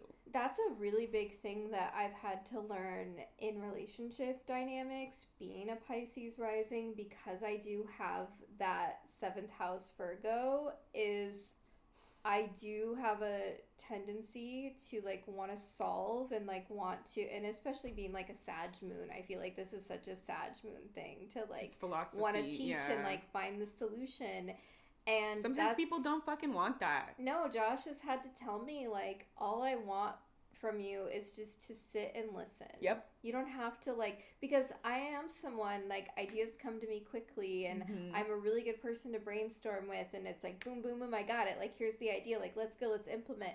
And, like, that is definitely a beautiful skill set I know that I have embodied in, but it's not always what's needed in a relationship dynamic. Like, it serves you in your career because people literally come to you and pay you money, and they're like, please, I need your advice and help. Which, like, I'm really good at with that Virgo 7th house. And I make it practical. Like, I leave, people leave my office with action steps. I'm like, okay, what are we doing? Like, action steps, let's make it practical. Yeah. But, like, sometimes that's not the answer. You can still be important in your relationship and feel valuable or productive by breaking that cycle and doing it differently. Like, it's okay to just give a hug or to just listen or to vent with the person, you know? Like, or give space, too, because I've had to learn with Josh, like, I love to be held in touch, but for him with ADHD, that can be overstimulating. Same. So I've had to learn, Frankie's, like, upset, and I have to be like, it's not you, I'm just overstimulated. Exactly. Like, just don't, you touch me the wrong way, and now my whole skin is on fire. Like, exactly. So, like, like, maybe try, like, putting on those different, like, caps and hats, and, like, what would it be like if I did it this way in my relationship, if I showed up this way in my relationship? Exactly. So, it feels really good to me. I feel like it is going to be definitely something that all of the mutable rising signs feel probably a little bit more intensely this eclipse. But yeah, feels good. And eclipse season, again, it really is all about I love how we just talked about all this stuff and you're like, it feels good. It does. That's the purification portal. You're always so positive, though. Like, I feel like you're like, I love healing. I love purification. Healing. I love all the hard work. I love, like, changing my identity completely. Jupiter, my ruling planet's in the 8th house. Like, I love it. If you listening are like, the fuck is this person on crack? Like, what the fuck? Like, that's just her. It's not fun. It sucks. That's okay if that's where you're starting from. Yeah. But like you said, it feels so good afterwards. Think about when you have a real clean home. Keep that visual. if I take this time to put in the effort, I like to think of it as like current me is setting up future me for success. While it might suck to do it now, tomorrow when I wake up and I have my lunch packed and made, I'm going to be really happy. Yeah. I wouldn't be surprised though if like there were Pisces risings that got like divorced or like broken up for this eclipse though. Ooh. Like, some big relationship shift. Yeah. That could happen. Okay. Let's move on from this eclipse. We've been talking about it for a while and we said a lot. So if you want to share with us any thoughts that you have about this eclipse, anything that we shared that sparked something in you, anything about your rising sign reading, we would love to hear any questions that you have. Send them on in. We love that you're sitting in the circle with us. Okay, let's move into Venus and Aries. My Venus returned. Hello, Venus in detriment. Okay, March 6th until March 29th. So pretty much all of March, we'll have Venus in Aries. Which is really the spark of desires. So Venus, again, like I said, is in detriment in the sign of Aries because she rules over both Taurus and Libra, and Aries is opposite to Libra. But I find it really interesting that Venus does rule over the third decan of Aries. And in the tarot, this corresponds to the Four of Wands, where we see a divine union happening. But I love to think about that as like the love of one's individuality, because you're getting into a relationship or you're in a love dynamic because you love that other person. You love their individuality. So it's not getting into a relationship and losing yourself. It's only amplifying the truth of who you are and that other person loving who you are. So I see it as like when you love someone and you want to have kids with them. You're like, I love all that you are, and I want to like take that and like mix it with all that I am and make some other human. Yeah. Exactly. But you're not losing yourself in the process of that. Like, I just think it's so interesting when we study the decans and we get into those little nuances. So, yeah, Venus in Aries is fiery. From what date to what date again? March 6th until March 29th. Okay, so like the whole month. Yeah, we're going to be in that. That's kind of fun. It brings themes around, like, sex. bold desires. I think we've talked about this where it's, like, kind of like the Dom energy. Yeah, but they say that Aries energy is brat. So it's, like, switch or brat energy. Because, like, Aries I definitely comes feel off like as, like... switch, Yeah, because Aries comes off strong, but, like, also has this, like, I want to be babied kind of thing. Yeah. So that's why it can be, like, switch or, like, brat energy. Yes. But also, like... very sexy. Like Venus and Aries is like the combat boots, the red lipstick. Yes, I have actually a lot of Aries Venus people, and they be dressing like that. You know, studs, leather. Yeah. Like yeah. You see me in my emo gear, like yeah. Red color. They love red or pink because pink is red with white. Yep. Yeah, and also like Mars ruled. Like, signs tend to be, like, hypersexualized. So, it's where you're, like, it's real sexy. Yeah. Like, Aries energy is bold. So, you're, like, a bold lover. Yeah. Yeah. We go after what we want, basically. Venus Directness. And Aries people. Aries, if you have Aries Mars, Aries Venus, you want a partner that is direct. Don't skip around the room, string me along. If you like me, tell me. No, we like to be teased. Tease me. We want the feeling of like... Okay, but you're talking about like in sex. I'm talking about in courtship. Like, I don't... Like, Aries is like, I want you to be transparent, and if you have an issue, let me know. If you're not into it, let me know. They're not like... They don't want to be strung along. Direct, yeah. You want someone who's like, I'm here for you. I want you. I make it known that I want you. Yeah. But in sex, like, once I know that you want me, then we can play games. Yeah. Then we can have, like, that flirty banter where it's like, oh, are you sure? You know? Like that, because it is, like, the love of, like... The chase. The hunt. And the conquer. And that, like, war. That's why they can be, like, switch energy, because it's, like, sometimes you want to be chased. You want to be the prey. Yes. Oh, yeah. Love that shit. Okay, so... Venus and Aries. So what does this mean collectively, not for people who have it in their natal chart, like how we're talking about? Courage and love. It's like a time of independence, like bold passion. It's valuing the self. So I love how Venus in Aries, it is the love of self, and it really does represent what that means to be embodied in self-love and not as an act of selfishness. And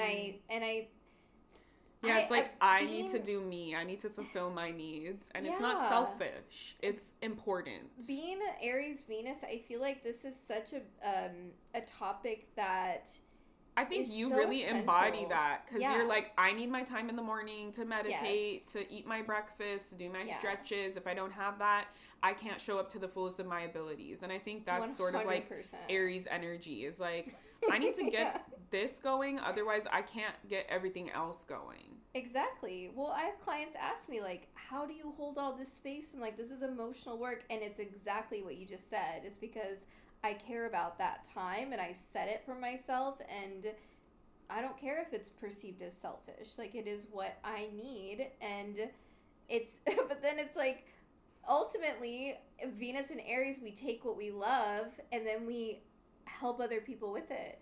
Like, I love astrology so much. I'm, like, obsessed with this. I spend time researching this for hours so then I can help all of you listening and sitting in the circle and learning with me. So, yeah, it is like, do what you love. It's pioneering energy, especially pioneering in the realms of creativity and passion. So collectively, this could bring through new relationship models, because again, Venus is detriment in Aries.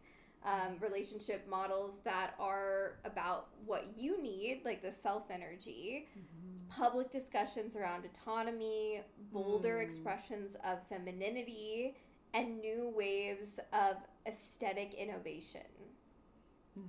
I also see yelling, frustration, when things aren't like, things are... Okay, so Aries energy is okay with nitty-gritty, raw, dirty things. Yes. And I feel like that also can come through where it's like, I'm okay looking at the rawness of this, the realness of this. Yeah. Like, I find beauty in this dirtiness, in this messiness.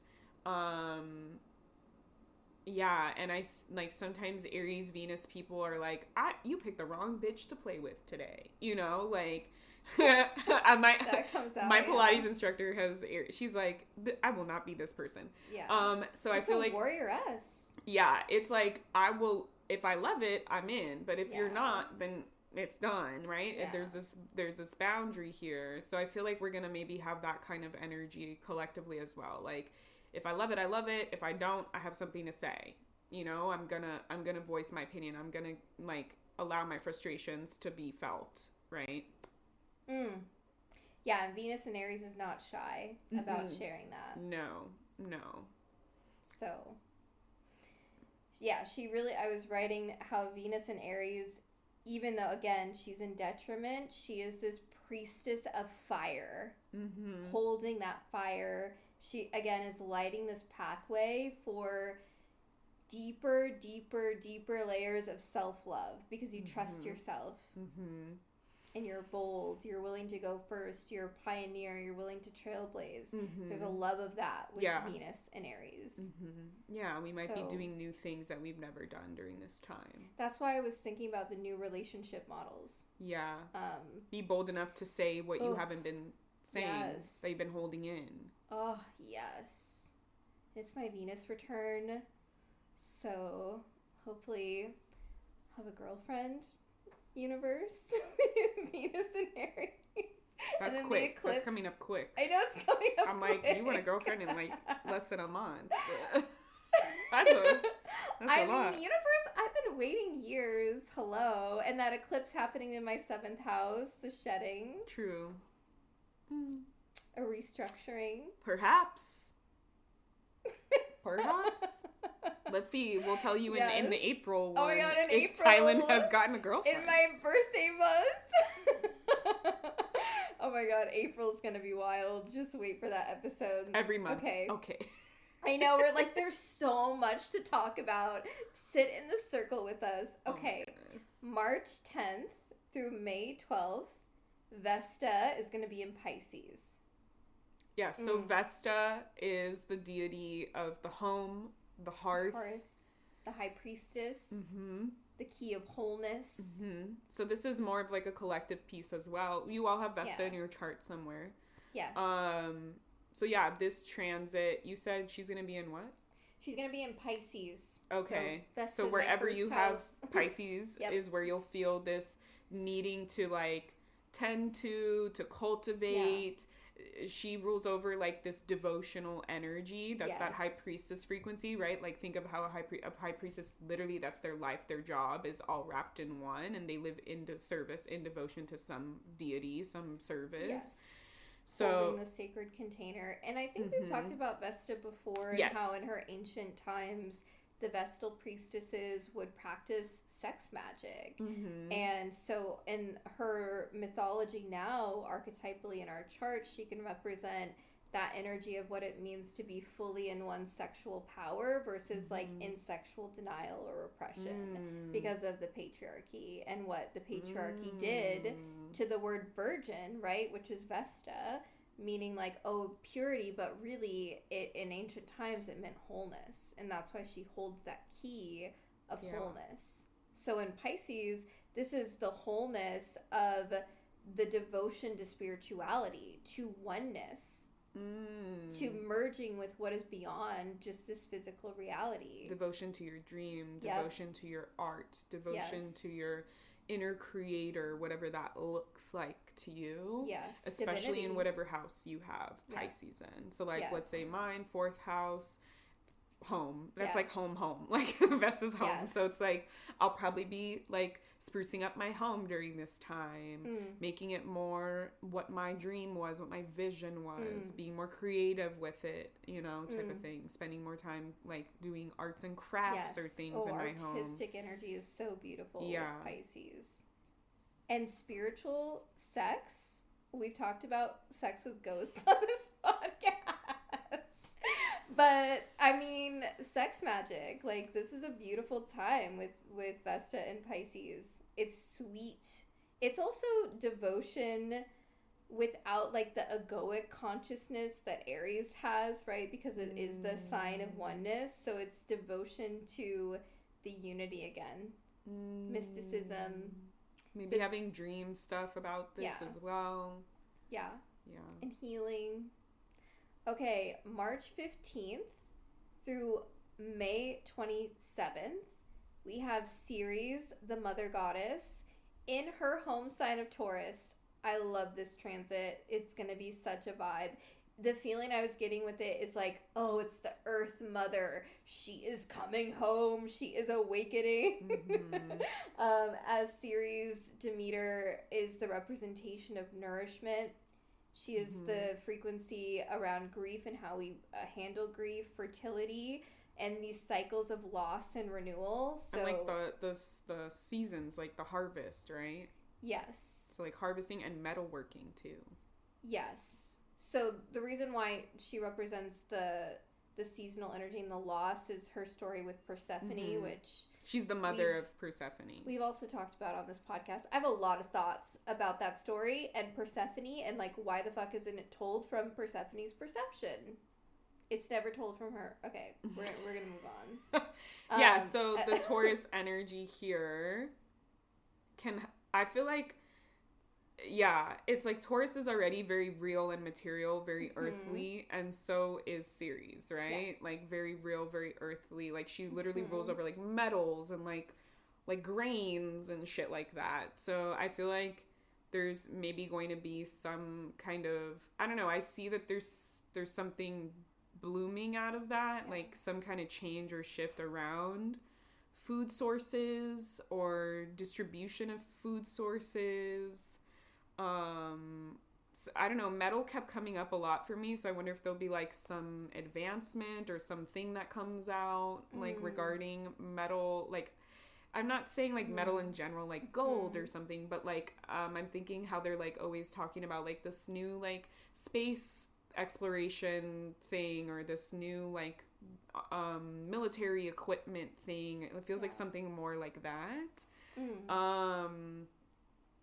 Like we have a lot of like bombs and things going on in the world, like that kind of stuff. Taurus is building. Yeah, so that's why I'm like, it feels like world. Something will be released or announced during this time in regards to that. I know we've been having those like fucking the peace council for Gaza, and Israel was announced. They announced that their plan to like section off portions of land of Palestine, so it could be something around that. I don't know. It feels very like government level to me, but they're not being very clear about that. And we know that there's like a new virus kind of going around in Pakistan. Maybe you're also feeling into the Uranus at the last like degrees of Taurus too. True, because that's also kind of coinciding together during this time. With the innovation piece in the building. Yeah, like it feels like something like that. I also feel it's like land back, right? The land back movement. Like, that gives me chills when I say that. Like, we need to be moving towards stewardship of the earth. Yes. Not just over harvesting of the earth. I don't know. I think some maybe there'll be like a recall or some kind of, like, I keep hearing pestilence, so it's like something wrong with food or something like that. Yeah, because Taurus is all about the land, food, money, nature, embodiment, sensuality, and like our physical health. And people have been like, other astrologers have been predicting like the end of the Taurus Uranus is like going to be shift in money systems, like the cryptocurrency failing, because we're learning that it was all created by people in the Epstein files. So it could be around that as well, like returning that kind of wealth and resource back. I don't know. Yeah, definitely. I could totally see that, because Ceres wants to provide the nourishment and take care of us, so as the mother goddess. So yeah, this transit can also bring up themes around the reconnection with our body, with our sensuality. Our home, our like vessel. Healing nature. Redefining what nourishment even is for us, right? Because it looks different for every single one of us.